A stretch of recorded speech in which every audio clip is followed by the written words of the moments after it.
सुनिए, मेरा नाम रोहन है। क्या आप मुझे बता सकती हैं कि आप कंप्यूटर से कौन कौन सी सेवाएं प्रदान करती हैं? हाँ बिल्कुल, मेरा नाम गीता है और जैसा कि आप देख रहे हैं कि मेरे पास इंटरनेट सुविधा युक्त एक कंप्यूटर है, जिसके जरिए मैं विभिन्न सेवाएं जैसे रेल टिकट की बुकिंग, विभिन्न प्रकार की सूचनाएं जानने में, बिजली व मोबाइल फोन के बिलों का भुगतान, बैंक से लेन देन, पैन कार्ड, पासपोर्ट का आवेदन आदि आदि सुविधाएं प्राप्त करा सकती हूँ। अच्छा, इसका मतलब मेरे गांव वालों को इन कामों के लिए शहर जाने की जरूरत नहीं है? नहीं, बिल्कुल नहीं। यदि गांव में इंटरनेट युक्त कंप्यूटर सुविधा उपलब्ध है, तो गांव वालों को इन सुविधाओं को प्राप्त करने हेतु शहर जाने की आवश्यकता नहीं है। अरे, ये तो बहुत ही अच्छा है। मुझे पूरा विश्वास है कि यह सब जानकर गांव वाले भी मेरी तरह बहुत प्रसन्न होंगे। हाँ बिल्कुल, आप इन्हें गांव वालों को अवश्य बताइए। सुनिए, मेरा नाम राम प्रसाद है। आप कौन कौन सी ऑनलाइन सेवाएं प्रदान कर सकती हैं? क्या मेरे शहर गए बगैर आप मेरी बिजली बिल का भुगतान यहीं से करवा सकती हैं? मुझे यात्रा करने में बड़ी तकलीफ होती है। हाँ बिल्कुल, आप इतनी दूर गए बगैर अपना बिजली का बिल भुगतान यहीं से कर सकते हैं। ऐसा है तो ये मेरे लिए बहुत ही सुविधाजनक होगा। क्या आप कंप्यूटर के जरिए फसल के बाजारू भाव भी बता सकती हैं? हाँ बिल्कुल, मैं कंप्यूटर पर इंटरनेट के जरिए वर्तमान में फसल के भाव भी बता सकती हूँ। यह तो आश्चर्यजनक है कि हम ये सारी सुविधाएं गांव में भी प्राप्त कर सकते हैं। हाँ, इंटरनेट के जरिए ये सभी सुविधाएं आप अपने गांव में ही प्राप्त कर सकते हैं। मैंने सुना है कि आजकल इंटरनेट की सुविधा मोबाइल फोन पर भी उपलब्ध है। क्या ये सत्य है? हाँ रोहन, न केवल मोबाइल फोन बल्कि आजकल लोग स्मार्टफोन अथवा टैबलेट पर भी इंटरनेट कनेक्शन का उपयोग बहुत सारे कामों के लिए करते हैं। यह सब सुनने में बहुत रुचिकर लगता है। क्या आप मुझे कंप्यूटर, स्मार्टफोन और टैबलेट के बारे में सिखा सकती हैं? बिल्कुल रोहन, कृपया बैठ जाइए। मैं आपको कंप्यूटर, स्मार्टफोन और टैबलेट के बारे में और अधिक बताती हूँ। बाकी आप लोग भी बैठ जाइए, जिससे मैं आप सभी को डिजिटल यंत्रों के बारे में और अधिक बता सकूं। सबसे पहले हम यह सीखते हैं कि कंप्यूटर क्या है। कंप्यूटर एक इलेक्ट्रॉनिक यंत्र है जिसका उपयोग आंकड़ों व सूचनाओं के संकलन व प्रसंस्करण के लिए किया जाता है। हम कंप्यूटर से क्या क्या कर सकते हैं? कंप्यूटर के जरिए मीलों दूर रहने वाले परिवार के सदस्यों व मित्रों से जुड़ा जा सकता है।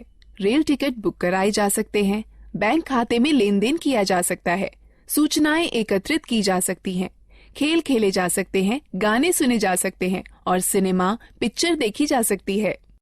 अब हम कंप्यूटर व उसके विभिन्न हिस्सों के बारे में सीखते हैं। स्क्रीन पर दिखने वाले सभी आइकन्स सॉफ्टवेयर होते हैं? हाँ रोहन, सॉफ्टवेयर कंप्यूटर में प्रोग्राम होते हैं जिनसे हम भांति भांति के काम करते हैं। अब हमें विभिन्न उपकरणों के विषय में जानना चाहिए जिनसे कंप्यूटर बनता है। कंप्यूटर के 3 अंग होते हैं। पहला इनपुट डिवाइस, दूसरा प्रोसेसिंग डिवाइस, तीसरा आउटपुट डिवाइस। जैसे एक ट्रैक्टर को चलने के लिए डीजल अथवा पेट्रोल की आवश्यकता होती है, ठीक उसी तरह कंप्यूटर में डाटा भरने, निर्देश अथवा सूचनाएं संकलित कर विभिन्न कार्य करने के लिए उपकरणों की आवश्यकता होती है। इन चित्रों को देखो, ये कुछ इनपुट डिवाइसें हैं जिनका प्रयोग कंप्यूटर में होता है। ये इनपुट डिवाइस निम्न हैं: pen drive, mouse, keyboard, CD, microphone. Keyboard और माउस प्राथमिक इनपुट डिवाइसें हैं। यह बिल्कुल टाइपराइटर के कीबोर्ड की तरह दिखता है। हाँ, इसमें कुछ अतिरिक्त बटन अवश्य है। सामान्य कीबोर्ड के बटनों के साथ इसमें कुछ अंक एवं विशेष बटन अवश्य होते हैं। क्या आप मुझे बताएंगी कि इन विशेष बटनों का प्रयोग किस लिए किया जाता है? अंक बटनों की सहायता से कैलकुलेटर की भांति कंप्यूटर में अंक भरे जाते हैं। नेविगेशनल बटन मार्गदर्शक बटन होते हैं जो मॉनिटर पर पेज देखने में सहायक होते हैं। प्रोग्राम में पेज अप बटन विषय के दिखने वाले भाग और कर्सर को स्क्रीन पर आगे बढ़ाता है। प्रोग्राम में पेज डाउन बटन विषय के दिखने वाले भाग और कर्सर को स्क्रीन पर पीछे करता है। प्रोग्राम में होम बटन कर्सर को विषय के आरंभ में ले जाता है।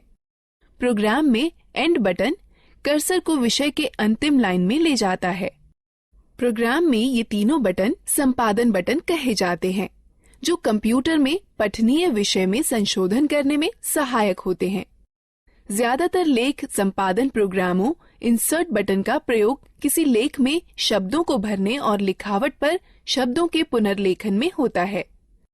डिलीट बटन लेख संपादन प्रोग्रामों में एक एक कर अक्षर दाईं ओर मिटाता है। बैकस्पेस बटन लेख संपादन प्रोग्रामों में एक एक कर अक्षर बाईं ओर मिटाता है। ये 4 बटन किस काम के लिए प्रयोग किए जाते हैं? ये चारों बटन दिशा निर्देशक बटन कहलाते हैं। ज्यादातर लेख संपादन प्रोग्रामों में ऊपर की तरफ तीर के निशान वाला बटन कर्सर को स्क्रीन पर ऊपर की ओर ले जाता है। ज्यादातर लेख संपादन प्रोग्रामों में नीचे की तरफ तीर के निशान वाला बटन कर्सर को स्क्रीन पर नीचे की ओर ले जाता है। ज्यादातर लेख संपादन प्रोग्रामों में बाएं की तरफ तीर के निशान वाला बटन कर्सर को स्क्रीन पर बाएं की ओर ले जाता है। ज्यादातर लेख संपादन प्रोग्रामों में दाएं की तरफ तीर के निशान वाला बटन कर्सर को स्क्रीन पर दाएं की ओर ले जाता है। क्या तुम F1 से F12 तक के बटनों को देख रहे हो? यह बटन फंक्शन बटन कहलाते हैं। यह बटन कंप्यूटर पर सक्रिय प्रोग्राम के अनुसार निर्दिष्ट किए गए विशेष कार्य को निष्पादित करते हैं। ज्यादातर प्रोग्रामों में एस्केप बटन चल रही प्रक्रिया समाप्त कर देता है। कंट्रोल और अल्टरनेट बटन क्रिया परिवर्तन बटन हैं, जो ज्यादातर प्रोग्रामों में विशिष्ट कार्य और माउस की क्रिया को या तो परिवर्तित कर देते हैं या तो बढ़ा देते हैं। विंडो बटन विंडोज के स्टार्ट मेनू को सक्रिय कर देता है। यह बिल्कुल वैसे ही होता है जैसे कि टास्क बार के स्टार्ट बटन पर क्लिक करने से होता है। अब तक हमने कीबोर्ड के विभिन्न बटनों के बारे में सीखा। अब हम माउस के बारे में सीखते हैं।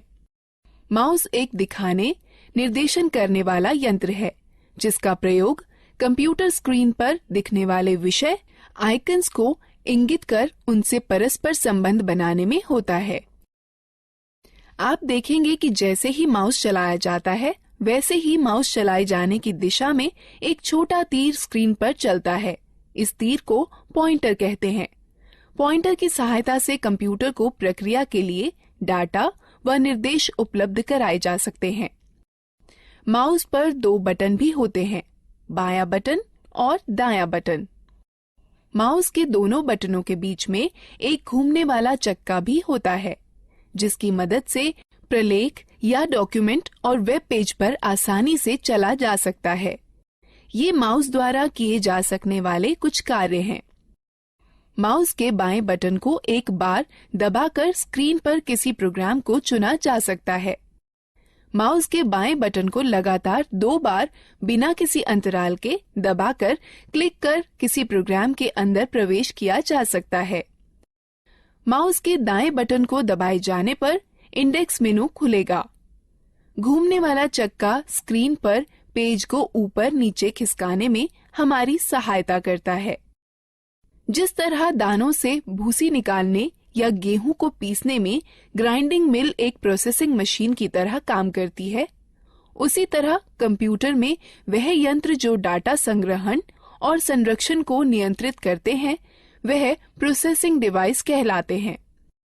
कंप्यूटर प्रोसेसर या सीपीयू प्रोसेस की जाती है, फिर कंप्यूटर की मेमोरी या आरएएम में संरक्षित की जाती है। जिस तरह दानों से भूसी निकालने या गेहूं को पीसने में ग्राइंडिंग मिल एक प्रोसेसिंग मशीन की तरह काम करती है, जिस तरह अनाज और भूसे को अलग अलग करने वाला थ्रेशर एक आउटपुट मशीन है, उसी तरह कंप्यूटर के साथ परिणाम को दिखाने के लिए जो यंत्र प्रयोग में लाए जाते हैं, उन्हें आउटपुट यंत्र कहते हैं। मॉनिटर एक बहुत ही सामान्य आउटपुट यंत्र है। मॉनिटर स्क्रीन है जिसका प्रयोग आउटपुट जैसे शब्दों, अंकों व चित्रों को देखने में होता है। मॉनिटर 2 तरह के होते हैं, कैथोड रे ट्यूब और flat panel display. Printer computer से प्रसंस्कृत डाटा लेता है, जिसे सॉफ्ट कॉपी कहते हैं, और उसे छापकर निकालता है। जिसे हार्ड कॉपी कहते हैं। कंप्यूटर पर दिखने वाले किसी चित्र या लेख को सॉफ्ट कॉपी कहते हैं तथा उसी के छपे हुए को हार्ड कॉपी कहते हैं। प्रिंटर 3 तरह के होते हैं, इंकजेट प्रिंटर, लेजर प्रिंटर और डॉट मैट्रिक्स प्रिंटर। स्पीकर एक आउटपुट यंत्र जिसके द्वारा हम आवाज सुनते हैं। स्पीकर के बिना हम गाने अथवा आवाज विषयों आदि को सुन नहीं सकते। हेडफोन कंप्यूटर से आवाज आउटपुट देता है। ये स्पीकर की तरह होते हैं, किंतु इन्हें कानों पर पहना जाता है, इसलिए एक समय में केवल एक ही व्यक्ति आउटपुट सुन सकता है। प्रोजेक्टर एक आउटपुट यंत्र है जिससे किसी लेख या चित्र को समतल स्क्रीन पर दिखाया जाता है। अधिकतर प्रोजेक्टर का प्रयोग सम्मेलनों में या प्रस्तुतिकरण में होता है, जिसके द्वारा प्रदर्शित होने वाले कई लोग एक साथ देख सकते हैं। अब तक हमने कई तरह की इनपुट प्रोसेसिंग व आउटपुट डिवाइसों के बारे में जाना है। अब हम लोग मजेदार गतिविधि में भाग लेंगे। दीदी, कंप्यूटर सारा डाटा कहाँ संचित करता है? जिस तरह तुम्हारा दिमाग बहुत सी आवश्यक चीजों को याद रखने में तुम्हारी मदद करता है, उसी तरह कंप्यूटर डाटा संचित करता है, जिसे कंप्यूटर मेमोरी कहते हैं। कंप्यूटर की मेमोरी 2 तरह की होती है, प्राथमिक अथवा मुख्य मेमोरी और द्वितीयक मेमोरी। मुख्य प्राथमिक मेमोरी बहुत तेज है, इसे रैम कहते हैं। इसका अर्थ रैंडम एक्सेस मेमोरी अथवा रैम होता है। कंप्यूटर की गति रैम पर निर्भर करती है। डाटा और निर्देश मुख्य मेमोरी में संचित रहते हैं, जहां से ये प्रोसेस कर रिजल्ट प्राप्त करने के लिए सीपीयू में पुनः प्राप्त किए जा सकते हैं। रैम वह मेमोरी होती है जहां सारे प्रोग्राम संचित किए जाते हैं। कंप्यूटर की गति रैम पर निर्भर होती है। कैश मेमोरी वह मेमोरी है जो रैम का अंग होती है और प्रोसेसर के बहुत पास होती है। इसका प्रयोग प्रोसेसिंग गति को सुधारने में किया जाता है। प्राथमिक मेमोरी सीमित होती है, इसलिए असीमित डाटा को सुरक्षित करने के लिए द्वितीयक मेमोरी का प्रयोग करते हैं। चूंकि कंप्यूटर द्वितीयक मेमोरी पर सुरक्षित डाटा को सीधे प्रोसेस नहीं कर सकता, अतः प्रोसेस करने के लिए पहले रैम पर उसकी नकल तैयार की जाती है। ये कुछ डिवाइस हैं जो द्वितीयक मेमोरी की तरह कार्य करती हैं: पेन ड्राइव, हार्ड डिस्क और डीवीडी। तो एक कंप्यूटर डाटा को अपनी मेमोरी में कैसे सुरक्षित करता है? कंप्यूटर सभी सूचनाएं केवल 2 अंकों 0 और 1 में संचित करता है। एक अकेली बाइनरी डिजिट अर्थात 1 अथवा 1 0 को बिट कहते हैं। 8 बिट्स के ग्रुप को एक बाइट कहते हैं। इस सारणी को देखो, इसमें बिट्स और बाइट्स के बीच के संबंध को दिखाता है। निर्देश जो कार्य पूरा करने और हार्डवेयर को नियंत्रित करने के लिए प्रयोग किए जाते हैं, सॉफ्टवेयर कहलाते हैं। सॉफ्टवेयर प्रोग्राम्स निर्देशों का योजनाबद्ध क्रमवार समूह है जो कंप्यूटर को निर्देशित करते हैं कि क्या करना है और कैसे करना है। सॉफ्टवेयर 2 प्रकार के होते हैं, एप्लीकेशन सॉफ्टवेयर और सिस्टम सॉफ्टवेयर। एप्लीकेशन सॉफ्टवेयर वो प्रोग्राम होते हैं जो उपयोगकर्ता को कंप्यूटर में विशिष्ट कार्य को पूरा करने में मदद करते हैं। माइक्रोसॉफ्ट वर्ड और open office draw application software के उदाहरण हैं, जो प्रोग्राम कंप्यूटर हार्डवेयर से सीधे जुड़े होते हैं। सिस्टम सॉफ्टवेयर कहलाते हैं। कंप्यूटर चलाने के लिए आपको एक ऑपरेटिंग सिस्टम की आवश्यकता होती है, जो एक सिस्टम सॉफ्टवेयर है। हमारे आगे बढ़ने से पहले इस एक्टिविटी में भाग लेते हैं। गीता, ये सब रुचिकर है। मैंने पहले कभी भी कंप्यूटर नहीं चलाया है। क्या तुम मुझे बता सकती हो कि कंप्यूटर कैसे स्थापित किया जाता है और कैसे चलाया जाता है? अवश्य चाचा, मैं सब कुछ समझा दूंगी। सबसे पहले मैं आपको कंप्यूटर के विभिन्न अंगों से परिचित कराती हूँ। यह मॉनिटर है। यह टेलीविजन की तरह है और इसकी स्क्रीन पर आउटपुट देखा जाता है। यह सिस्टम बॉक्स है। इसमें सेंट्रल प्रोसेसिंग यूनिट अर्थात सीपीयू होता है। यह सीपीयू ही कंप्यूटर का मुख्य दिमाग होता है। यह कीबोर्ड और माउस हैं। यह दोनों इनपुट डिवाइस हैं, जिसके द्वारा कंप्यूटर में डाटा भरा जाता है। कंप्यूटर को जोड़ने के लिए सबसे पहले उसे मेज पर रखिए। तब सिस्टम बॉक्स के बगल में मॉनिटर रखिए। सिस्टम बॉक्स के पीछे का भाग देखिए, इसमें विभिन्न डिवाइसें जोड़ने के लिए खांचे बने हैं जिन्हें पोर्ट कहते हैं। अब इस तरह से मॉनिटर सिस्टम से जोड़ा जाता है। सिस्टम बॉक्स वीडियो पोर्ट को VGA पोर्ट कहते हैं। इससे मॉनिटर को जोड़ने वाले तार को VGA केबल कहते हैं। VGA केबल के एक सिरे को सिस्टम के VGA पोर्ट से तथा दूसरे को मॉनिटर से जोड़ा जाता है। कीबोर्ड दो प्रकार के कनेक्टर वाले होते हैं, PS2 कनेक्टर अथवा USB कनेक्टर। कीबोर्ड को कनेक्ट करने के लिए उसके कनेक्टर को सिस्टम के उपयुक्त पोर्ट में जोड़ा जाता है। माउस 3 प्रकार के कनेक्टर वाले होते हैं, PS2 कनेक्टर, USB कनेक्टर अथवा सीरियल कनेक्टर। माउस को कनेक्ट करने के लिए उसके कनेक्टर को सिस्टम के उपयुक्त पोर्ट में जोड़ा जाता है। उसी तरह यदि आप प्रिंटर को जोड़ना चाहते हैं तो उसके कनेक्टर, जो इन दो में से किसी एक प्रकार का हो सकता है, समानांतर पोर्ट अथवा USB पोर्ट को सिस्टम के उपयुक्त पोर्ट में जोड़ दें। अब हम कंप्यूटर को बिजली के मेन बोर्ड से कैसे जोड़ सकते हैं? कंप्यूटर 2 बिजली सप्लाई के तारों के साथ आता है। एक बिजली सप्लाई तार को सिस्टम यूनिट के बिजली सप्लाई प्लग में तथा दूसरे तार को मॉनिटर के पोर्ट से प्लग करें। उसके बाद दोनों तारों को बिजली के पोर्ट से या UPS से जोड़ें। क्या आप हमें दिखा सकती हैं कि कंप्यूटर को कैसे जोड़ते हैं? बिल्कुल। कंप्यूटर चालू करने के लिए निम्न कार्यवाहियों का अनुसरण करें। पहले सिस्टम यूनिट व मॉनिटर दोनों की बिजली सप्लाई चालू करें। तब सिस्टम यूनिट का पावर बटन दबाकर उसे चालू करें व मॉनिटर का पावर बटन दबाकर उसे चालू करें। अब कुछ क्षण इंतजार करें और देखें कि मॉनिटर पर डिस्प्ले आने लगा है। इसे बूट स्क्रीन कहते हैं। धीरे धीरे सभी सॉफ्टवेयर लोड हो जाएं तो कंप्यूटर प्रयोग के लिए तैयार है। धन्यवाद गीता। पहली बार न केवल कंप्यूटर को देखा है बल्कि उसे चालू करना भी सीखा है। हाँ, कंप्यूटर के विषय में यह सब बताने के लिए धन्यवाद दीदी। अब क्या आप हमें मोबाइल फोन व टैबलेट के बारे में भी बता देंगी? बिल्कुल रोहन, मैं तुम्हें सिखाऊंगी कि मोबाइल फोन व टैबलेट कैसे चलाते हैं। हाँ, मैं भी इन चीजों के बारे में सीखना चाहता हूँ। पहले हम मोबाइल फोन व टैबलेट के विभिन्न अंगों, कार्यों व उपयोगों के बारे में जानते हैं। जैसे आप जानते हैं कि बेसिक मोबाइल फोन एक ऐसा यंत्र है जिससे आप कॉल कर सकते हैं, कॉल प्राप्त कर सकते हैं व मैसेज लिखकर भेज सकते हैं व प्राप्त कर सकते हैं।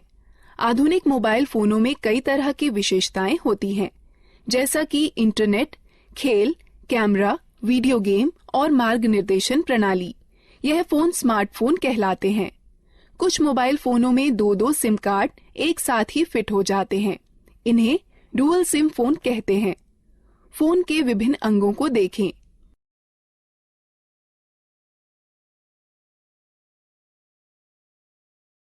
गीता, क्या तुम मुझे दिखा सकती हो कि फोन में सिम व बैटरी कैसे डालते हैं? बिल्कुल, बस निम्न प्रक्रियाओं का अनुसरण करें। पहला, फोन को स्विच ऑफ कर दें और पीछे का कवर निकाल दें। उसके बाद फोन की बैटरी निकाल दें। तब सिम खांचे में सिम डाल दें। अंत में बैटरी व कवर पुनः लगा दें और फोन को चालू करें। धन्यवाद गीता। मुझे फोन की बैटरी चार्ज करने में भी समस्या होती है। चिंता न करें, बस निम्न प्रक्रियाओं का अनुसरण करें। पहला, चार्जर को दीवार पर बिजली के बोर्ड में लगाएं। तब चार्जर को फोन में लगाएं। कुछ समय बाद जब मोबाइल बैटरी फुल दिखाए तो पहले चार्जर को फोन से निकालें, फिर दीवार से निकालें। मैं आपको सिखाती हूँ कि फोन के बटनों को लॉक व अनलॉक कैसे किया जाता है। हमें बटनों को लॉक क्यों करना चाहिए? चाचा, जब आप लंबे समय तक फोन का प्रयोग न कर रही हों तो उसे लॉक करके रखना अच्छा होता है। इसकी यह प्रक्रिया है। फोन लॉक करने के सिलेक्ट मेन्यू पर जाइए और स्टार बटन दबाइए। अब ये लॉक कैसे खुलेगा? इसे खोलने के लिए फोन का अनलॉक बटन दबाइए और तब स्टार बटन दबाइए। मेरे पास ये नया मोबाइल है और मुझे यहाँ तक नहीं पता है कि इसकी विशेषताएं कैसे देखें। आप अपने मोबाइल की विशेषताएं देखने के लिए पहले मेनू आइकन छुएं या मेनू बटन दबाएं, जिससे फोन के सारे फीचर दिखाई पड़ने लगेंगे। और पीछे जाने के लिए पीछे आइकॉन को छुएं या बटन को दबाएं। पुनः आरंभ में जाने के लिए होम आइकन को छुएं या बटन को दबाएं। बेसिक फोन अथवा टच स्क्रीन फोन रिंगटोन घंटी बदलने के लिए निम्न प्रक्रिया अपनाएं। बेसिक फोन के लिए पहले मेनू चुनें, फिर सेटिंग, तब टोन चुनें और फिर खिसक कर रिंगटोन पर जाएं। तब गैलरी खोलने के लिए खिसक कर गैलरी पर जाएं, जहां पर कई रिंगटोनों की सूची दिखाई देगी। अब आप अपनी इच्छा अनुसार टोन का चयन कर सकते हैं। टच स्क्रीन फोन रिंगटोन बदलने की प्रक्रिया। पहला, होम आइकन को छुएं, फिर मेनू आइकन को छुएं, फिर पर्सनलाइजेशन सेटिंग्स आइकन को छुएं, फिर सेटिंग आइकन को छुएं, फिर प्रोफाइल सेटिंग आइकन को छुएं। तब रिंगटोन या नोटिफिकेशन रिंगटोन आइकन को छुएं। तब रिंगटोन की सूची में खिसक कर अपनी इच्छानुसार रिंगटोन चुनें। तब ठीक ओके आइकन को छुएं। मैं अपने फोन में अलार्म सेट करना चाहता हूँ। क्या सुबह जल्दी अलार्म सेट करने में आप मेरी मदद कर सकती हैं? निम्न प्रक्रिया से आप स्वयं कर सकते हैं। बेसिक फोन के लिए पहले मेनू में अनुपयोग चुनें, फिर अलार्म घड़ी, उसके पश्चात अलार्म का समय सेट करके सेव चुनें, फिर खिसक कर रिंगटोन पर जाएं। यदि आप अलार्म को दोहराना चाहते हैं तो चयन के विकल्प में जा दोहराना, फिर दिनों का चयन कर संपन्न चुनें। टच स्क्रीन फोन में निम्न प्रक्रिया अपनाएं। पहले मेनू को छुएं, तब घड़ी को छुएं, तब अलार्म को छुएं, अलार्म का समय सेट करके सेव चुनें। दीदी, क्या आप हमें टैबलेट के बारे में बता सकती हैं? हाँ जरूर, मैं अभी बताने ही वाली थी। टैबलेट एक कॉम्पैक्ट डिवाइस है जो एक स्मार्टफोन अथवा एक लैपटॉप अथवा कंप्यूटर की तरह है। आजकल टैबलेट अपने सुविधाजनक आकार और फीचर के सरल उपयोग के कारण बहुत लोकप्रिय हो गए हैं। इनका उपयोग हम इंटरनेट पर ब्राउजर, मेल चेक करना, डाउनलोड और किताबें पढ़ने, गेम खेलने, वीडियो देखने के अलावा संगठक के रूप में किया जा सकता है। टैबलेट विभिन्न प्रकार के होते हैं। यहाँ पर कुछ हैं। बुकलेट टैबलेट पीसी का सबसे सरलतम रूप है, जो किताब की तरह दिखता है। इस डिवाइस के दोनों तरफ डिस्प्ले होता है और इसकी कार्यप्रणाली दोनों तरफ छूने से कार्य करती है। यह हस्तलेख को पहचानने वाला सॉफ्टवेयर होता है, जो तुम्हें स्क्रीन पर वैसे ही लिखने की अनुमति देता है जैसे कि आप पेपर पर लिख सकते हैं। स्लेट सबसे साधारण और सबसे ज्यादा पाया जाने वाला टैबलेट पीसी है, जो अधिकतर मनोरंजन के लिए, फिल्म देखने के लिए, इंटरनेट चलाने के लिए, वीडियो देखने, वीडियो कॉल करने और दोस्तों के साथ चैट करने के लिए प्रयोग किया जाता है। कन्वर्टेबल टैबलेट लगभग पारंपरिक लैपटॉपों की तरह के ही होते हैं। इसमें बस एक बड़ा फर्क यह होता है कि इनसे टच स्क्रीन डिस्प्ले होता है, जिसे 180 डिग्री तक घुमाया भी जा सकता है। हाइब्रिड टैबलेट में स्लेट और कन्वर्टेबल टैबलेट दोनों की सबसे अच्छी विशेषताएं सम्मिलित होती हैं। हाइब्रिड टैबलेट अलग हो सकने वाले कीबोर्ड के साथ आते हैं, जो कि दिए गए स्लॉट के जरिए स्लेट पीसी में जोड़कर टैबलेट पीसी में बदले जा सकते हैं। एक रग्ड टैबलेट उन उपयोगकर्ताओं के लिए अच्छा है जो कठिन वातावरण परिस्थितियों में कार्य करते हैं।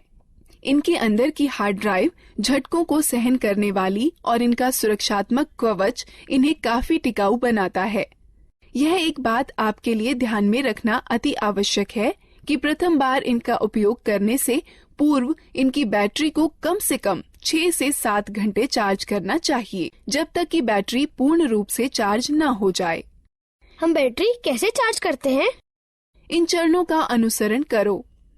पहला, केबल को चार्जिंग हेड में लगाएं और प्लग को स्टैंडर्ड एसी पावर में लगा दें।